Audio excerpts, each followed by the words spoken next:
특히 민주당 같은 경우는요, 달러와 안보, 외교 이게 삼위일체가 됩니다. 그러니까 이게 세 개가 균형이 돼서 미국을 만든다라는 가치관이 뚜렷합니다.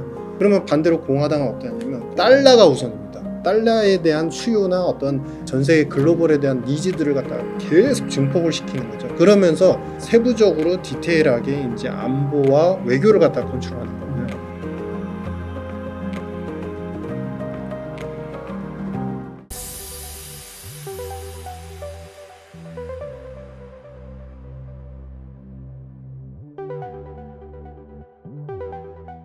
오늘은 유신익 박사님을 모시고 이야기를 나눠보도록 하겠습니다. 박사님 안녕하세요. 네, 반갑습니다. 안녕하십니까? 네, 박사님 셀프 소개 한번 부탁드리겠습니다. 우선 우리 옹달 책방 그 TV 맞죠? 네.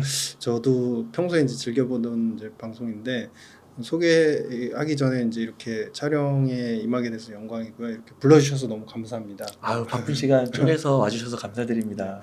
지금 저는 현재 KBWM의 스타 자문단에서 이제 다양한 이제 고객들에 대한 이제 세미나뿐만 아니라 여러 가지 PB 업무들이라든지 금융과 관련되는 부분들에 있어서 특히 이제 이코노미 그 경제 분야와 관련된 쪽을 이제 많이 설명을 드리고 있습니다. 그리고 그 동안에 저는 이제 이코노미스트를 한 20년 정도 해왔었고 뭐 나름 글로벌 투자 전략이라고 해서 투자에 대한 메커니즘에 대한 연구도 20년 정도 같이 병행을 했기 때문에 이제 그와 관련된 내용들을 여러분들께 좀 현실성 있게 도움을 드리고자 이렇게 이번에 출연하게 되었습니다. 잘 네. 부탁드리겠습니다. 감사합니다. 그리고 이번에 이렇게 다가올 5년 미래 경제를 말한다라는 책을 또 쓰셨는데요. 네. 책에 대한 소개도 좀 부탁드리겠습니다. 부제는 저는 이제 사실은 이 부제가 마음에 들어가지고 이걸 제목을 쓰고 싶었는데 이제 좀 조정이 있었습니다. 근데 이제 경제의 신은 죽었다. 그러니까 이게 더 좋은데요. 근데 이제 저희가 생각하는 기존의 오리지널 틀로서 분석하기에는 모든 것들이 다 한계에 다다랐다. 우리 잘 생각해 보시면 후행적으로 전통적인 어떤 경제 이론, 뭐 고전 학파라든지 케인즈 학파에서 이야기하는 재정 수지는 몇 퍼센트 이상 적자가 나면은 망해. 그리고 국가 경제 시스템에서는 세금을 어느 정도까지 조율을 해야 돼. 경상수지는 어느 정도까지 유지를 해야 돼. 이런 시스템들은 사실은 이제는 의미가 없어져 버렸어요. 우리가 이제 뒤에서 잠시 설명을 드렸지만 우리가 경제를 모두 다 이렇게 아우르는 기반이 되는 건 화폐인데요. 이 화폐는요.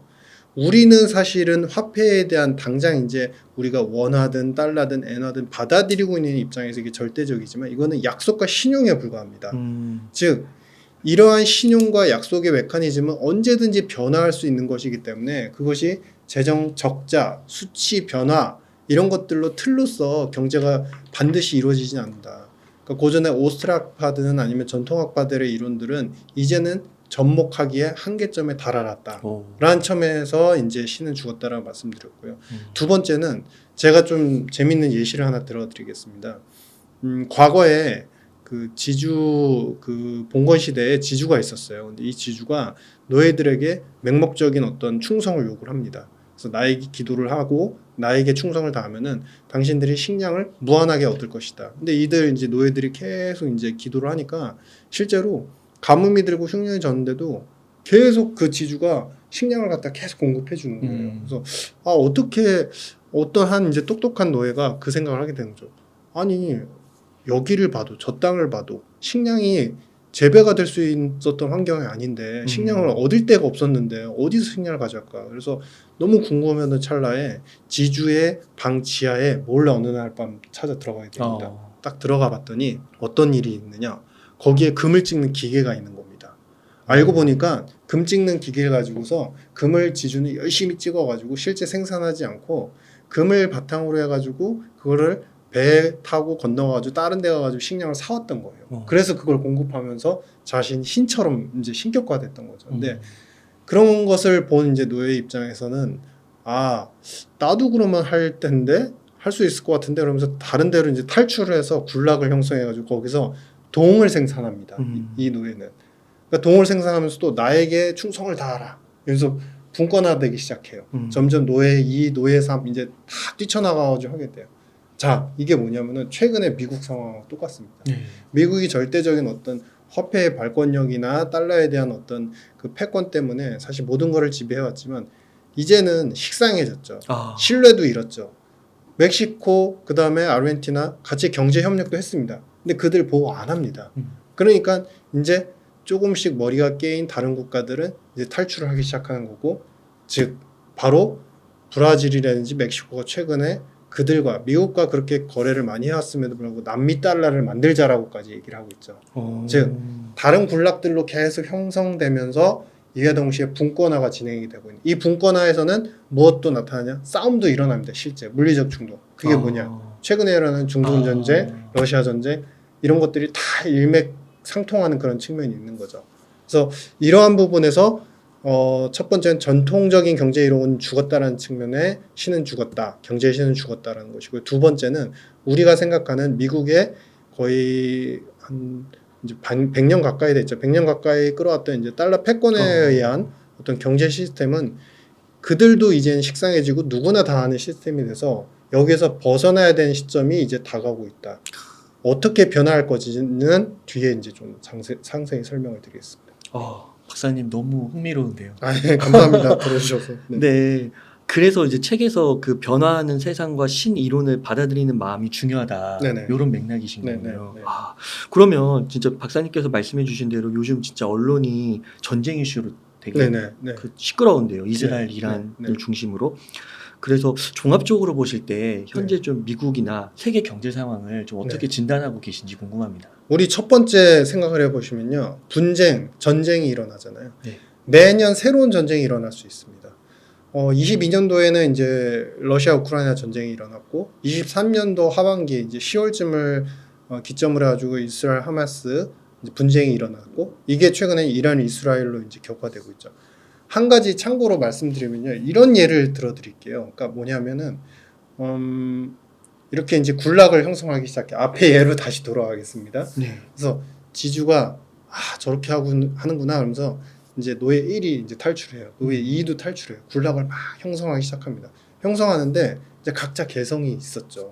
근데 절대 지주 한 명한테 이제 그 충성을 하고 복종을 할 때는 이들의 어떤 노이즈나 싸움이 일어날 겨를이 없어요. 왜냐면 어쨌든 노예 한 명한테만 충성하면 되니까. 근데 군락들을 이렇게 다량으로 이렇게 형성을 한 다음부터는 어떤 일이 발생하냐면요. 노예 2가 은을 이제 생산을 해가지고 이제 식량을 만들고 그 식량을 얻어오고 그걸로 이제 군락을 형성하고 노예를 지배해요. 근데 노예 3이 뭘 하냐면은 그 동을 이제 생산을 시작합니다. 동을 생산해가지고 네. 자신들의 노예들을 또 만들기 시작해요. 네. 그러면은 나중에 이게 어떻게 되냐면요. 내게 먼저야. 해외 거래에서 이제 물건을 갖다가 사올 때 팔면서 사올 때 은을 생산하는 노예 1이 내게 먼저야. 내 거가 최고야. 노예상 같은 거 아니야. 내 거가 먼저야. 내게 최고야. 그러면서 이제 싸우기 시작하는데 다툼이 시작하다 보니까 1과 3은 이런 이제 과거의 트라우마를 생각하죠. 저 옛날에 지주한테서 복종하면서 일을 할 때도 저 노예 일 쟤 나한테 되게 못되게 굴었는데 안 그래도 기분 나빴는데 쟤 지금도 그러네? 이러면서 이제 싸움이 되는 거예요. 노예 3도 쟤 왜 저래? 나를 갖다가 우습게 보는 거야? 이러면서 싸움이 되는 거예요. 자, 이게 최근에 이란 이스라엘입니다. 그러니까 뭐냐면 첫 번째, 미국은요 이 부분에서 아주 일맥상통하는 상황이 나타납니다. 자, 뭐냐면 미국은 삼위일체예요. 특히 민주당 같은 경우는요 달러와 안보, 외교 이게 삼위일체가 됩니다. 그러니까 이게 세 개가 균형이 돼서 미국을 만든다라는 가치관이 뚜렷합니다. 즉, 이 세 개 중에서 달러의 힘이 좀 약해지면요 외교나 안보 쪽의 힘을 쫙 키웁니다. 그렇게 해서 균형점이 맞춰져서 여전히 미국이야 대장이야 이렇게 하는 거죠. 네. 그러면 반대로 공화당은 어떠냐면 공화당의 가치 철학은 달러가 우선입니다. 달러를 살리고 달러가 살린다는 게 무조건 강세해야 된다는 게 아니라 달러에 대한 수요나 어떤 그 전 세계 글로벌에 대한 니즈들을 갖다가 계속 증폭을 시키는 거죠. 그러면서 그렇게 하면서 세부적으로 디테일하게 이제 안보와 외교를 갖다 컨트롤하는 거고요. 그러면은 어떻게 되냐면은 이렇게 이 달러와 외교 안보가 삼각형으로 이렇게 종모형으로 형성된 게 공화당의 가치 철학이다 보면 민주당은 이걸 세 개를 놓고서 시속 게임을 맨날 하는 거예요. 근데 그러면 이게 단순한 음모론적인 이야기가 아니라 우리가 이런 표현을 합니다. 지경학 쪽에서 사전적인 억지력은 뭐냐면은 내가 힘이 너무 세가지고 이제 나쁜 깡패가 있는데 싸움을 못하게 딱 겁을 주는 거예요, 미리. 그래가지고 뭐 어떤 물리적 행동을 못하게 하는 게 억지력입니다. 네. 근데 이게 사전적으로 하는 억지력이 있고 사후적으로 하는 억지력이 있어요. 이게 무슨 뜻이냐면요, 사전적으로 움직이기 전에 막 근육을 보여줍니다. 엄청난 근육을 보여서 너가 혹시 움직이게라도 하면 내 펀치가 날아갈 거야를 딱 보여주는 거예요. 네. 그러면 이제 어떤 충돌이 없는 거죠. 근데 사후적 억지력은 뭐냐면요, 내가 세긴 센데 너가 어떻게 나오는지 일단 보고 대응할게 이러면서 한번 치게 하는 거예요. 한번 딱 맞고 나서 그때 근육을 보여주는 거예요. 근데 더 때릴 거야? 그때부터는 너도 힘들 것 같은데, 이런 식이 되는 겁니다. 그러면 지금 민주당은 전형적으로 사후적 억지력을 보여주고 있는 거예요. 어느 정도 그들이 형성에 돼 있는 이제 갈등 구조를 갖다가 사실은 어느 정도 표출하는 거를 보고서 그 이후에 갈등이 표출될 때 그때 억지력을 보여준다. 네. 이 차이가 뭘까? 사전적으로 미리 하면 되잖아. 사후적으로 하는 건 뭐야? 왜냐하면 네. 전 세계가 잘 생각해 보시면 거의 20년, 30년 가까이를 이런 분권화되는 이제 다각화되는 패러다임 전에 20, 30년을 서로 너무 사이좋게 지냈어요. 우리 2000년 초반만 생각해도 미국은 열심히 우리는 선진화 금융기법을 만들 거야. 근데 이제 그게 식상해졌다는 거죠. 그래서 이제 신은 죽었다는데, 그거를 만들어가지고 하고 있고, 중국은 거기에 응대를 해가지고 열심히 물건을 팔아요. 공장 역할 해가지고 싸게. 그때 인건비 낮다고 그랬잖아요. 그래가지고 그들이 생산해가지고 소득을 보면 또 미국처럼 엄청 사줘요. 서로 그러니까 다 이제 호영호재하면서 다 이렇게 서로 좋아하는 걸 하는 거예요. 그게 뭐냐면 신냉전 시대까지 사실은 엄청나게 많이 싸웠던 패러다임에서 사실은 그거 다 해보니까 남는 게 없더라고요. 우리 다 같이 잘 살자 그러면서 이제 우리 자유무역주의적인 패러다임으로 변화해가지고 잘 살아왔는데, 네. 그러면서 이게 보호무역주의로 변하고 자국 우선주의로 변하고 그러면서 왜 틀어졌냐면, 막상 자유무역주의 해보니까 잘 사는 사람만 잘 살고 잘 사는 국가만 계속 잘 나간다는 거예요. 그러니까 그런 일들이 이제 계속 반복이 되니까 패러다임이 바뀌기 시작하는 거죠. 네. 바뀌기 시작하니까 이제 이때쯤 되면은 사람들이 한 30년, 40년 지나면 어떤 일이 발생하냐면 미국이 얼마나 셌는지를 까먹고 있는 거예요. 센 건 아는데 우리가 세다는 건 다 계산은 알죠. 근데 몸으로, 마음으로 그쵸. 얼마나 셌지? 그러니까 실제 근육이 되게 강해도 그 사람하고 계속 아무 일 없이 막 20년을 지내면 맞아요. 이 사람이 센 사람인지 안 센 그쵸. 사람인지 모르거든요. 익숙해지죠. 그렇죠. 네. 근데 어느 순간 내가 한번 충격을 받아서 나 한번 때려봐. 도대체 펀치가 얼마나 건 만만해 보이는데 한번 때려봤을 때 그때 힘이 나왔을 때 빡빡했구나 이렇게 되는 거예요. 자, 네. 이게 뭐냐면 사후적인 억지력은 그들의 군사력을 표출하는 것과 동시에 중요한 거는 그네들의 로키드 마틴, 그다음에 보잉 이런 군사 업체들의 실질적인 생산과 소득, 그러니까 그 어닝을 갖다가 늘릴 수 있는 계기가 돼요. 그렇기 때문에 이거를 소위 음모론적으로 말씀하시는 분들은 적당한 전쟁을 민주당을 일으키길 원한다 이렇게 표현을 하시는데, 더 정확히 표현하면 사후적인 억지력을 가지고 그들은 시속 게임을 항상 해왔다. 이게 이제 맞는 표현인 거죠. 그렇게 되다 보니까 지금 분쟁이 계속 반복이 되고, 최근에 이란 이스라엘 그 사건에 대해서도 잠시 설명을 드리면 이란 이스라엘은 원래 사이가 안 좋았어요.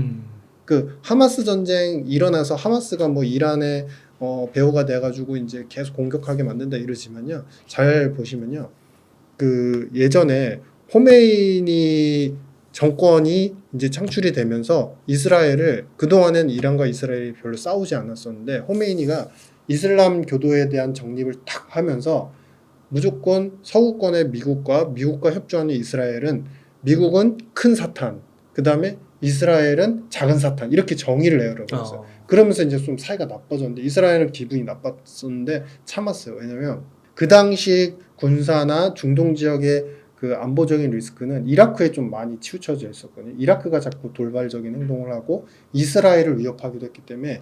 근데 이라크하고 이란은 또 서로 각각 달라요. 이란이 시아파고 그 다음에 이라크가 순위, 이렇게 해서 서로 이제 대립적인 구도에 있다 보니까 결국에는 그 이스라엘 입장에서는 그 이란을 이용해서 이라크를 제어하는 어떤 이제 입장이었기 때문에 이란을 맹목적으로 이렇게 반격하진 않았었죠. 근데 이제 그런 관계들이 이라크가 어찌 됐든 이라크의 전체적인 그 정치 세력들이 미국에 의해서 한번 억제가 되고 압도가 된 다음부터는 이란이 이제 굉장히 크게 이제 부각이 되기 시작한 거예요. 네. 부각이 되고 그 다음에 사실은 이란 핵 협상을 한다고 하면서 바이든 정부에서는 이란 핵 협상으로 무언가 원유 시장에 대한 새로운 변화를 이끌고 그 다음에 물가에 대한 안정을 꾀할 수 있어서 어느 정도 핵 협상을 해주면서 경제적 제재를 풀려주려고 하면서 실제 그 시기 동안에 이란은 중국한테 원유를 많이 수출하게 됩니다. 그래서 최근에 한 2, 3년간 이란이 조금 살아나기 시작한 거예요. 네. 힘을 좀 갖춰지면서 이란이 좀 강력해지기 시작했고 그런 상황에서 이번에 이제 하마스 분쟁이 계기가 되어선이 되긴 했지만 그들이 원래 사이가 안 좋았던 사이에서 즉 노예 1과 노예 3이 원래 사이가 안 좋았는데 분권화되면서 자신들의 개성이 뚜렷해지는 그런 타이밍이 되니까 이제 서로 싸우기 시작하는 거고 이런 와중에 미국은 사후적인 억지력 미사일을 쏘긴 쐈고 어쨌든 이란 너도 잘했어 성공했어 근데 이스라엘 입장에서도 이스라엘 당신들도 어쨌든 격추당한 거 없고 사람 이제 우리가 다 격추해서 일단은 큰 어떤 폐해 없이 끝났잖아. 그럼 당신들도 승리한 거야. 이러면서 사후적으로 이제 컨트롤을 하고 있죠. 근데 이거는 아직도 소극적이라는 의미예요. 사후적인 억지력을 강하게 표출 안 하고 있다는 거예요. 그래서 지금 상황에서는 아마 서로 말싸움을 계속하다가 한 번 쏘고 또 말싸움을 계속하다가 쏘고 이런 관계가 아마 최소 2, 3개월은 반복이 될 수 있을 것이다. 이런 부분이 이제 안보적인 부분이고요. 그리고 경제에 대한 부분들은 여전히 우리가 어떻게 보면은 미국만 나홀로 성장을 계속 지속하고 있는 상태이고 네. 어제도 보셨지만 소매 판매나 이런 것들 소비나 소비 같은 것들은 변동이 있을 수 있어요. PMI 같은 경우도 제조 심리 지수 같은 것도 변동이 있을 수 있는데 핵심은 뭐냐면 가계 소득이 줄질 않습니다. 가계 소득이 20년, 21년도 현금 지급 계속했을 때가 명목 금액으로 21조 달러 정도였는데 지금 그 금액이요 23조 달러, 거의 24조 달러에 육박을 합니다. 어떻게 그럴 수 있어요?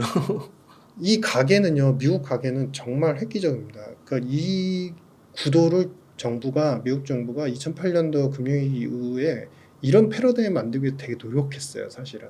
가계 소득이 세 개가 있죠. 첫 번째 근로소득이 있고, 그다음에 두 번째 그 사회 이전 소득이라고 보건, 보육, 교육, 보건복지, 교육과 관련되는 분야에 대해서 정부가 지원을 해주는 금액이 있습니다. 총 소득의 10에서 15%까지 차지해요. 그다음에 마지막 세 번째는 뭐냐면 자산소득. 그 임대료나 이제 렌탈에 대한 소득도 있고 그다음에 우리가 소위 얘기하는 IRA 그들은 이제 퇴직연금에 대한 그 금융자산의 규모가 크기 때문에 거기서 나오는 뭐 배당이라든지 아니면은 순수한 예금에 대한 이자라든지 금융소득이 있는데 이것도 15% 많게는 15% 차지합니다. 그럼 양쪽 합하면 25%죠. 나머지 75%가 근로소득인데 네. 이 세 개를 최근 3년 동안 비교해 보시면 금리를 올렸던 안 올렸던 계속적으로 증가 추세죠. 왜? 근로소득은 우리가 임금이 그들이 이제는 이제 증가 속도가 줄어든다고는 하지만 아직도 증가하고 있는 상태예요. 전년 비해서 명목 금액이. 그러니까 계속 거기서 돈이 쌓이고 있죠. 첫 번째. 두 번째는 우리가 사회 이전 소득이라고 했는데 정부가 주는 돈들 이거가 어떻게 이렇게 늘어나냐? 사실 정부가 재정 지출 줄이면 이건 바로 줄어듭니다. 근데 정부가 재정 지출을 안 줄여요. 20년도에 6조 달러 코로나 시기니까 이제 그 트럼프에서 바이든으로 전환될 때 6조 달러 예산을 따냈어요. 그때 특별긴급 예산 이런 이제 승인을 받아가지고 국회에서 그래서 6조 달러까지 늘려놨는데 그 전에가 얼마였냐면은 마지막이 19년, 18년도 평균이 한 4조 8천억 정도였습니다. 그러니까 5조 좀 미만이었거든요. 그 예산을요 한 나라가 20%를 갑자기 증액한 건 쉬운 일이 아니에요. 물론 그때 당시 코로나라는 특수성이 있었는데 근데 이제 차이점이 뭐냐면요 다른 나라들은 그렇게 늘렸다가 다 줄였어요. 사실 스물스물 다 줄였어요. 왜냐하면 채권 발행도 힘들고 세입도 주니까 사실 다 줄이게 되는데 미국만 안 줄였어요. 여전히 6조 달러예요.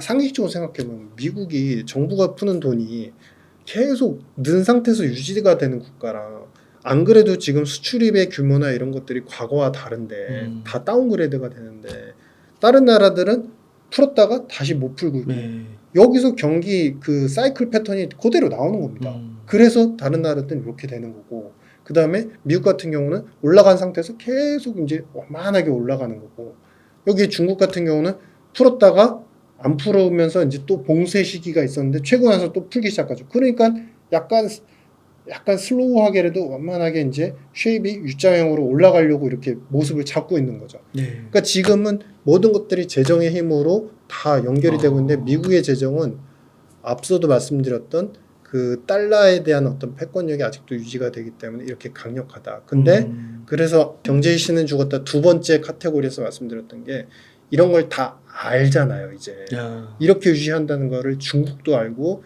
이제 러시아 저쪽 연대 국가들 다 아는 거죠. 그러니까 싫은 거예요. 그러니까 자꾸 중국이 위안화를 우리도 기축통화를 만들겠다. 그래서 우리도 결국엔 채권 발행해서 돈 찍어내가지고 뭐 하겠다라고 하는데 거기에 대한 포석이 언제 발표가 된? 최근에 발표됐습니다. PBOC 중국 인민은행이 자신들의 국채를 직매입할 수 있는 권한을 부여하겠다. 그걸 법안으로 통과하려고 하고 있는 상태예요. 직매입을 그 중앙은행 그렇죠. 중국의 중국 인민은행. 인민은행 네, 중앙은행. 그러면 이제 그 구도가 뭐냐면 자신들이 위안화로 채권을 발행하기 전에 어쨌든 PBOC 그러니까 쉽게 말하면은 페드 그러니까 연준이 옛날에 시작했던 양적 완화를 네. 그들도 이제 그 패러다임을 딱 세팅을 해놓고 그 다음에 그렇게 되면은 그 세팅이 돼버리면요 채권 발행을 했을 때 채권에 대한 수요가 안정적이게 되죠. 왜냐하면 인민은행 어쨌든 사주게 되니까. 그러면 그 다음에 아직 중국의 채권 시장은 개방이 안 됐어요. 주시장이랑 다릅니다. 근데 그 다음 이제 스토리는 뭐가 되냐면 결국엔 외국인들 그들이 우호적으로 관계를 맺고 있는 국가들한테도 인민채를 팔게 되는 거예요. 인민 채권을 팔게 되는 거죠. 똑같네요. 미국 똑같죠. 네. 그게 그러니까 결국엔 노예 1과 노예 3의 행동하고 똑같은 거예요. 지금.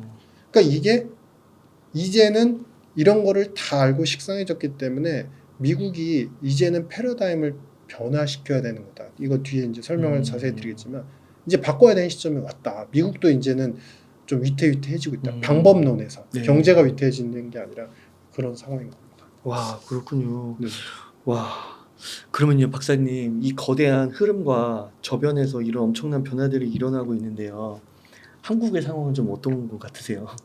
그 경제랑 금융을 좀 분리해 봐야 된다고 생각하고요. 그러니까 네. 뭐냐면 경제는 사실은 우리가 좀 힘들죠. 그러니까 여러분들 너무나 다 아시는 것처럼 우리가 자영업의 비율이 사실은 일본보다도 독일보다도 미국보다 우리나라가 제일 많습니다. 거의 총취업자의 25%가량을 차지해요. 상당히 많은 수준인데 이제 그게 어떤 패러다임의 변화가 너무 빨랐죠. 우리 상권에 뭐 이제 그 상권이 많이 죽었다는 얘기를 하잖아요. 그러니까 자영업자에 대한 그 서비스업 특히 이런 부분에 대해서 이제 그 소득이 많이 경감이 되고 있고 내수 경제가 이제 살아나려면 어쨌든 국가의 재정과 예산이 이제 충분히 확보가 되어가지고 돈을 풀어야 되는 그런 입장은 또 안 돼 있는 상황이고 기축통화가 아니다 보니까 최근에 이제 반도체 수출이 좀 살아나고 있기 때문에 그나마 이제 수출 무역 수지 흑자에 대해서 장기간 좀 기대를 할 수 있는 상황은 맞는데 그러면 여기서 우리가 원만하게라도 유쉐입으로 성장을 계속 할 거냐에 대해서는 아직도 퀘스천 마크가 있는 거고 이제 금융으로 넘어가면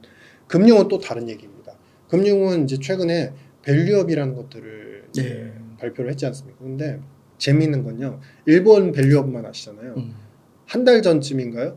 중국도 밸류업 유사 정책을 발표했어요. 아 그래요? 그러니까 뭐냐면 그 자사주를 매입을 해서 기업 가치가 좋고 이런 회사들이 자사주 매입을 해서 그런 것들을 계속적으로 독려할 수 있도록 정부 차원에서 하겠다. 그러니까 밸류업이 지금 전 세계 각국이 뭔가 증시 살리기에 집중을 하는구나 이렇게 이제 해석을 하는데요. 근데 저의 입장은 어떠냐면요. 탑다운으로 좀 생각을 하다 보니까 큰 차원에서 이게 분권화됐기 때문에 그럽니다. 왜냐하면 왜 밸류업을 자꾸 하냐면요. 분권화돼서 지금 아까 말씀드렸던 경제의 신은 죽었다에서 노예 1, 노예 3이 자신의 군락을 형성한다고 그랬잖아요. 그러면 이들은 1과 3은요. 교역을 안 해요. 서로 거래를 안 해요. 자기들만 외부 가가지고 뭔가 사오려고 해요. 식량을.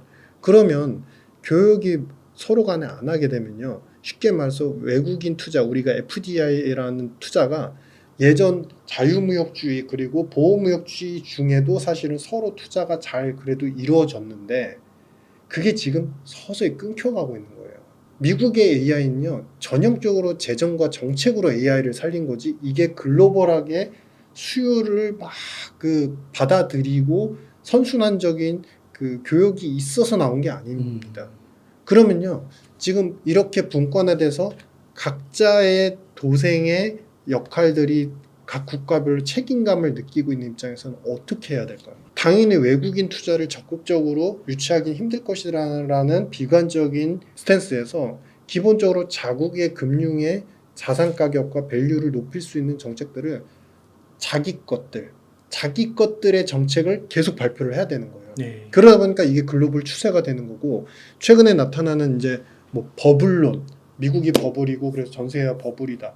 물론 금리도 높고 경제 환경이 전반적으로 좋지 않은 것임에도 불구하고 주식시장이나 에코티가 좋고 회사채 가격이 좋은 거는 버블의 요소가 분명히 있는 거죠. 근데 그거를 단순히 잘못된 버블로 가느냐, 그러니까 민간에서 만들어진 이제 팽창하다가 결국에 붕괴할 버블로 보느냐, 아니면은 정부 정책적인 의도와 패러다임이 섞여 있느냐, 이거에 따라 저는 다르다고 보거든요. 네. 근데 저는 후자로 보는 거예요. 음.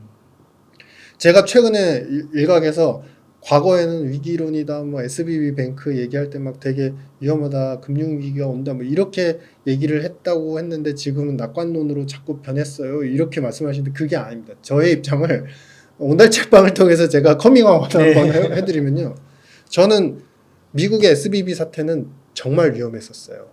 근데 그때는 사실은 말로써 어느 정도 컨트롤 해주고 그 다음에 민간 은행들한테 어느 정도 이렇게 해주는, 그러니까 민간 은행들이 역할을 해주게 정부가 맡긴 거죠. 그래서 2008년 이후에 쌓아왔던 어떤 금융 시스템 안정화를 그나마 가까스로 살릴 수 있었던 것이고, 지금은요 각자 도생을 하다 보니까 정부가 그리고 가계가 갖고 있는 금융이든 부동산 자산이든 가격을 크게 떨어뜨리면 그 나라에서 할 수 있는 재정의 여력이 더 나빠져요. 쉽게 말해서 세금 걷어들이기가 더 힘들어지는 거예요. 미국 같은 경우는 세금을 많이 걷어들이지 않아도 되지만 재정을 갖다 계속 확장적으로 늘리려면 사실은 그에 따른 어떤 그 소득의 증대는 당연히 서브로 계속 필요한 상황이고요. 그러니까 그러한 정부 정책과 패러다임의 변화가 우리끼리 잘해야 돼. 우리나라, 그러니까 그전에는 우리끼리였다가 이제는 우리나라 잘해야 돼. 이렇게 점점점 좁혀지고 있는 거죠. 이게 이제 다극화의 완전히 끝판이라고 보시면 되는데, 네. 그러면서 각국의 금융 자산을 살리고자 하는 정부들의 노력이 엄청나게 발현이 되고 있기 때문에 지금의 주식시장이나 어떤 에코티 위험자산 시장을 갖다가 무조건적으로 흔들림은 당연히 있죠. 왜냐하면 이런 바탕에는 싸우기 때문에 다극화가 된 거잖아요. 네. 서로 노예 1과 노예 3이 싸우면서.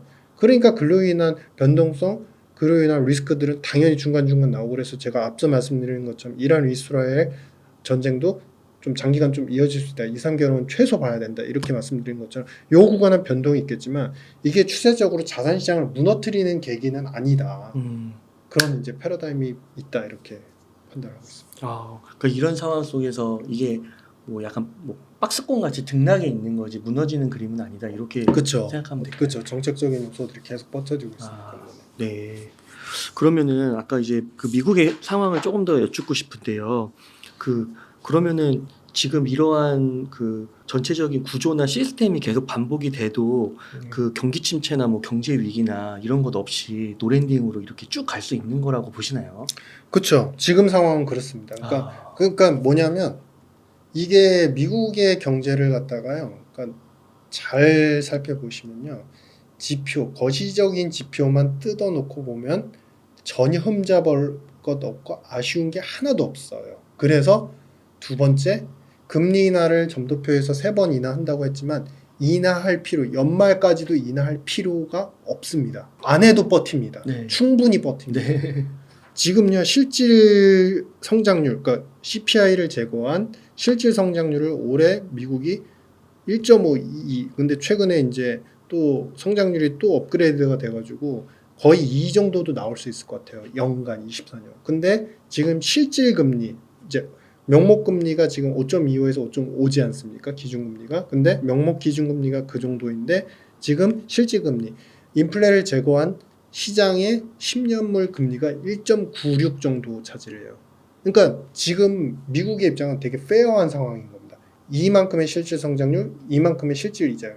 그러면 어느 쪽에서도 더 압박이, 금리가 성장률보다 더 낮아서 뭔가 부채가 더 쌓일 것에 대한 위험이 있다든지 아니면은 실질 금리가 더 높아서 성장을 압박한다든지 이런 게 없는 거예요. 페어한 상황인 거예요. 그러면 요대로만 가만히 있어도 연말 2%는 그냥 유지를 하는 거고, 그다음에 실질 금리도 요대로만 유지해도 사실은 그렇게까지 큰 데미지는 없는 거죠. 그렇게 거시는 이제 이루어지는데, 중요한 거는 그 속에서 양극화가 어마어마하게 지금 일어나고 있는 겁니다. 그렇기 때문에 지금 중저소득층에 대한 카드 대출이나 이런 연체율들은 계속 높아지고 있고, 또 한 가지 우리가 얘기하는 양극화의 요소가 그 상업용 부동산 공실 때문에 부도나고 막 이렇게 다운그레이드 되고 파산 이르는 그런 이제 업체들이 많이 생기지 않습니까? 근데 이쪽은 사실 맞아요. 그렇게 되고 있어요. 실제로 그 디트로이트나 동부 쪽에 보시면요, 상업용 부동산, 특히 우리가 공장용 상업용 부동산이 있는데 거기에 대해서 이제 수요 충족을 못 시키다 보니까 제조업 일부 공장들이 셧다운되면서 그걸로 인해서 이제 거기에 투자한 프로젝트 파이낸싱이라든지 아니면은 여러 가지 자산 관리 업체들이 파산을 한 사례가 있었고, 이런 식으로 이제 그 상업용 부동산 공실에 따른 리스크들이 우리가 알고 있는 재택근무 이외에도 여러 가지 파산이 되고 있는데, 그러면 이게 데미지가 되게 어마어마하네요. 이래서 중소형은행들에 대한 그 실적이나 그 유동성에 대한 압박이 계속 오는 겁니다. 상업용 부동산에 포지션이 많은 은행들은 더 그렇고.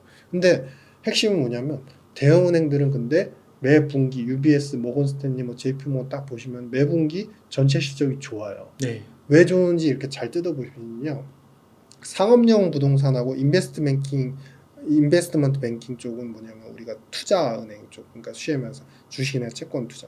여기는 인베스트먼트 뱅킹은 사실은 결정적으로 미국이 지금 그 과거에 이제 도드 프랭크법 이런 것들 때문에 사실 그 위험 투자가 거의 안 되게 되기 때문에 채권 가격으로 거의 다 평가손이 매겨지거든요. 그래서 채권 금리 떨어지는 구간에 좀 이익이 났다가 채권 금리 또 요즘에 참참 오르지 않습니까? 그러면은 아마 이번 분기 이제 4, 5, 6분기는 그렇게 이득이 좋지 못할 거예요, 인베스트먼트. 근데 핵심은 뭐냐면요, 모기지 쪽에서 이익하고 웨스매니지 쪽에서의 이익이 계속 쌓이는 구조예요.